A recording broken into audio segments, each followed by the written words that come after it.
Hi everyone, तो आज हम फाइंड आउट करेंगे कुछ कंपाउंड में एलिमेंट्स की ऑक्सीडेशन नंबर। और इसमें पहला होगा हमारे पास KMnO4 पोटेशियम परमैंगनेट। यहाँ पर हम Mn की ऑक्सीडेशन नंबर फाइंड आउट करेंगे। हमारे पास इसके अलग दो एलिमेंट है, पोटेशियम और ऑक्सीजन। हमें पता है जो फर्स्ट ए ग्रुप है जैसे lithium, sodium, potassium, rubidium, caesium, इन सब की जो ऑक्सीडेशन नंबर है वो +1 होती है। और ऑक्सीजन की जो ऑक्सीडेशन नंबर है वो -2 और -1। -1 ऑक्सीडेशन नंबर पेरोक्साइड में होती है, होती तो -½ भी है लेकिन सुपर ऑक्साइड में होती है। यहाँ पे सिंपल है कंपाउंड, तो यहाँ पर पेरोक्साइड नहीं है, तो यहाँ पर ऑक्सीजन की जो ऑक्सीडेशन नंबर होगी वो -2 होगी।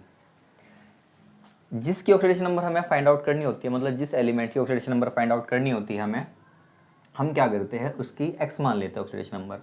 माना हमें यहाँ पे Mn की फाइंड आउट करनी है। Mn की ऑक्सीडेशन नंबर, ऑक्सीजन संख्या बराबर x।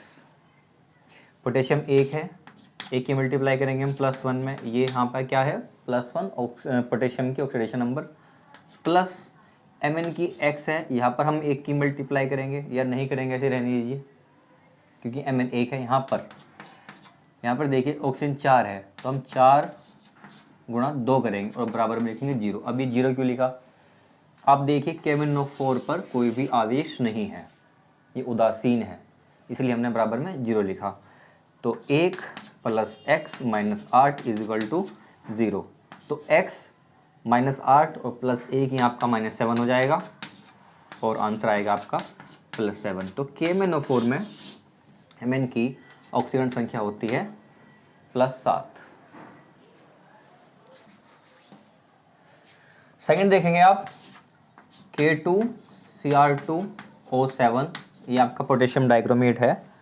पोटेशियम डाइक्रोमेट में हम क्रोमियम की फाइंड आउट करेंगे ऑक्सीडेशन नंबर, और पहला इन वही लिखेंगे, माना Cr की ऑक्सीडेशन नंबर, क्रोमियम की ऑक्सीडेशन नंबर बराबर x। देखिए ये लाइन आपको बार बार लिखने की जरूरत नहीं है, आप मान लीजिए x है। यहाँ पे दोबारा पोटेशियम की क्या हो जाएगी ऑक्सीडेशन नंबर +1, और ऑक्सीजन की क्या हो जाएगी -2। ये पेरोक्साइड नहीं है, जब पेरोक्साइड होगा हम आपको बता देंगे। मैं अभी इसके बाद एग्जाम्पल लूँगा पेरोक्साइड का, हाइड्रोजन पेरोक्साइड का एग्जाम्पल लूँगा।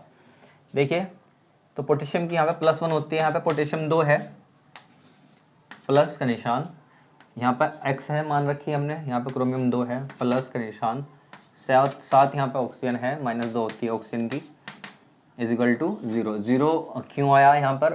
आंसर वही होगा कि ये जो मॉलिक्यूल है ये न्यूट्रल है, उदासीन है, इसके ऊपर कोई भी आवेश नहीं है। मैं एक एग्जांपल और दूंगा आपको आवेश वाला। 2 + 2x -14 = 0। तो +2 और -14 कितना हो जाएगा? -12 हो जाएगा, 12। 2x = 12/2 हो जाएगा। आंसर क्या आ जाएगा? +6। तो आंसर है आपका +6। ये क्या है आपकी K2Cr2O7 में जो क्रोमियम की ऑक्सीडेशन नंबर होती है वो +6 होती है। ठीक है, अब देखिए पेरोक्साइड मैं बोल रहा हूँ, पेरोक्साइड होते क्या है? देखिए पेरोक्साइड वो होते हैं जिनमें इस तरह के बॉन्ड होते हैं। जो पेरोक्साइड है आपके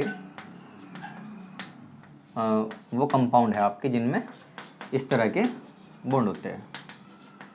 ये चश्मा सा बन रहा है ना, इस तरह से बॉन्ड होते हैं पेरोक्साइड। इसका एग्जांपल है हाइड्रोजन पेरोक्साइड, H2O2।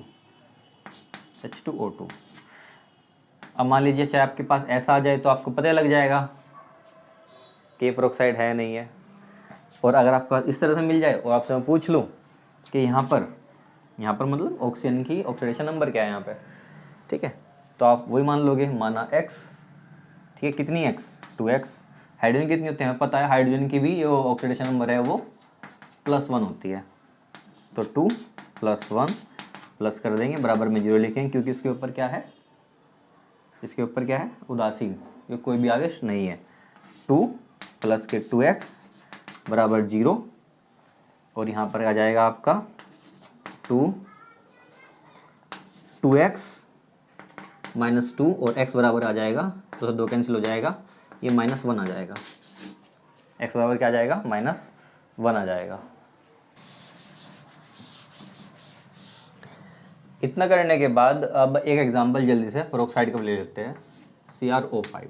देखिए पहले तो हम इसमें नॉर्मल तरीके से ही ऑक्सीडेशन नंबर फाइंड आउट करने की कोशिश करेंगे। x मान लेंगे, माना Cr की ऑक्सीडेशन नंबर x, तो यहाँ पर x मान लिया और 5 है -2। सिंपल तरीके से कर रहे हैं, नॉर्मल तरीके से कर रहे हैं, जैसे पहले से करते हैं ऑक्सीजन की ऑक्सीडेशन नंबर -2। अभी हमें पता ही नहीं कि ये पेरोक्साइड है नहीं है, पता लगाएंगे कैसे?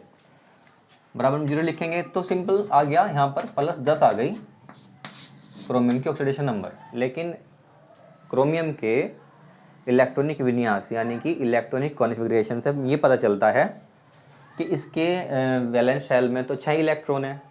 बना लीजिए, यहाँ पर आपको Cr का ऑक्सीडेशन इलेक्ट्रॉनिक कॉन्फ़िगरेशन ही बनाना आ जाएगा। 24 होता है क्या? परमाणु क्रमांक, एटॉमिक नंबर। बनाइए 1s2 2s2 2p6 3s2 3p6 4s और 3d।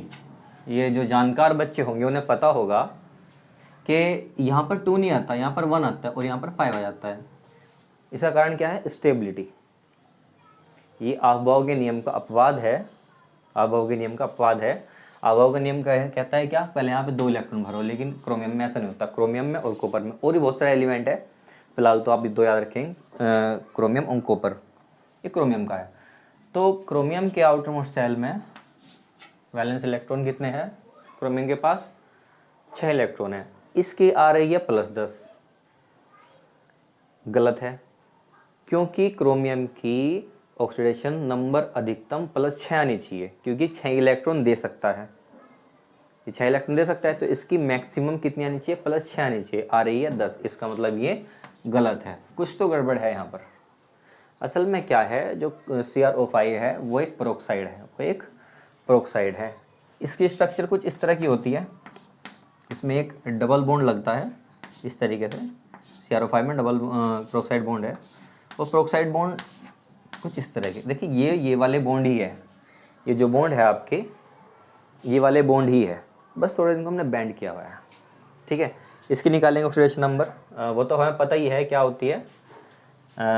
माना Cr की ऑक्सीडेशन नंबर x मान लेंगे। देखिए यहाँ पर -1 होगी, जो पेरोक्साइड बॉन्ड है ऑक्सीजन की ऑक्सीडेशन नंबर वहाँ पर -1 होगी, यहाँ पर -2 ही होगी।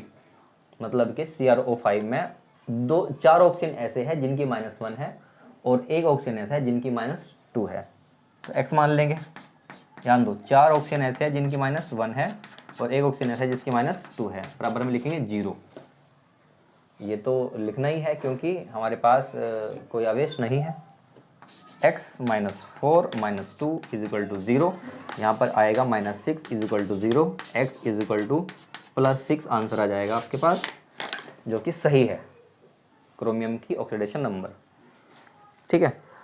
अब जल्दी से हम एक जो नेगेटिव या पॉजिटिव वाले हैं आयन, उनको भी देख लेते हैं।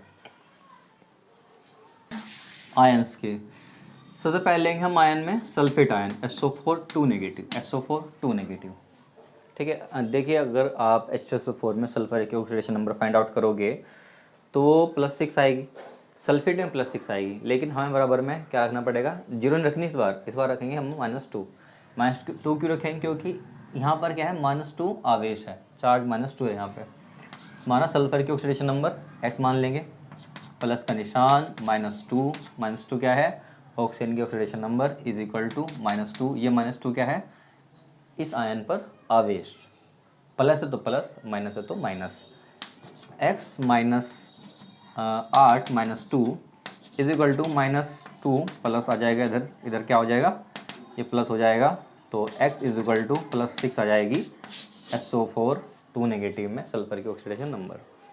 अभी हमने पोटेशियम डाइक्रोमेट को देखा था, अगर उसका हम आयन ले लेंगे Cr2O7 2 नेगेटिव, और यहाँ पर निकालेंगे क्रोमियम की ऑक्सीडेशन नंबर, तो x 2x रखेंगे क्योंकि यहाँ पर क्या है, क्रोमियम 2 है, plus 7 minus 2 is equal to -2। -2 क्या है हमारे यहाँ पर आवेश है इस पर। 2x minus 14 is equal to -2, 2x is equal to -2 plus के 14, ये 12 आ जाएगा, प्लस का x बराबर क्या हो जाएगा 12/2 और x बराबर क्या आ जाएगा प्लस के 6। देखिए इस वीडियो में हम इतने रखेंगे, अगली वीडियो में हम कुछ एग्जाम्पल और लेंगे ऑक्सीडेशन नंबर के, और उसमें ज़्यादातर एग्जाम्पल होंगे पेरोक्साइड के, लगभग सारे उसमें एग्जाम्पल पेरोक्साइड के होंगे। और हम अगली वीडियो में जो है ऑक्सीडेशन नंबर्स की सहायता से किसी रिएक्शन में ऑक्सीकारक और अपचायक कैसे देखते हैं वो सीखेंगे।